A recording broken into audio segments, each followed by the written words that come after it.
Friends, ఇప్పుడే అందిన వార్త. మహేష్ బాబు ఇక మనకు దూరం కనపడరు. ఈరోజు ఈ వీడియోలో దీనికి సంబంధించిన పూర్తి సమగ్రమైన సమాచారం గురించి తెలుసుకుందాం. ఈ వీడియో ఎవరైనా మొట్టమొదటిసారిగా చూస్తున్నట్లయితే చూసిన వెంటనే లైక్ చేయండి, షేర్ చేయండి, అదేవిధంగా కామెంట్ చేయండి, అదేవిధంగా సబ్స్క్రైబ్ చేసుకొని బెల్ ఐకాన్ ఆన్లో పెట్టడం వల్ల ఇలాంటి ముఖ్యమైన అప్డేట్స్ అన్ని నోటిఫికేషన్ రూపంలో రావడం అయితే జరుగుతుంది. ఇక ఆలస్యం చేయకుండా ఈరోజు ఈ వీడియోలోని వివరాల్లోకి అయితే వెళ్ళిపోదాం.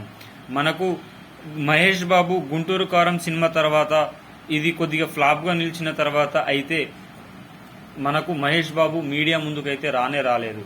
అయితే మొన్న జరిగిన ముఖేష్ అంబానీ వివాహంలో మహేష్ బాబు, రాజమౌళి ఇద్దరు కాంబినేషన్లో వచ్చే సినిమా కోసం తన లుక్ను మార్చుకున్న సంగతి తెలిసిందే.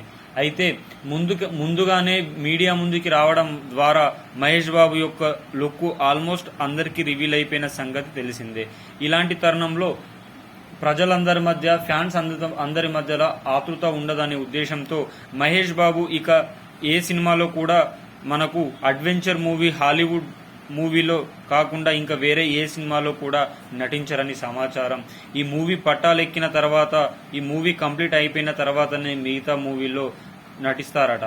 అయితే రాజమౌళి, మహేష్ బాబు సినిమా అయిపోయే వరకు ఇంకొకసారి మహేష్ బాబు బయట మీడియాకు చిక్కొద్దని అనుకుంటున్నట్టు సమాచారం. కారణం, ఒకవేళ ఫ్యాన్స్ అందరికీ ముందే లుక్ తెలిసిపోతే సినిమా పైన, అంచనాల పైన ప్రభావం చూపుతాయని పేర్కొనడం అయితే జరుగుతుంది.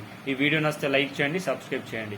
అదేవిధంగా తెలంగాణ రాష్ట్రంలో ఆసరా పింఛన్లకు సంబంధించిన డబ్బుల పంపిణీ కార్యక్రమం 2-3 రోజుల్లో పూర్తి కాబోతుంది. ఇంకా ఈ వీడియో నచ్చితే మాత్రం సబ్స్క్రైబ్ చేయండి. ఆసరా పింఛన్దారులు ఎవరైనా పింఛన్ పడిందా లేదా కామెంట్ రూపంలో తెలియచేయండి.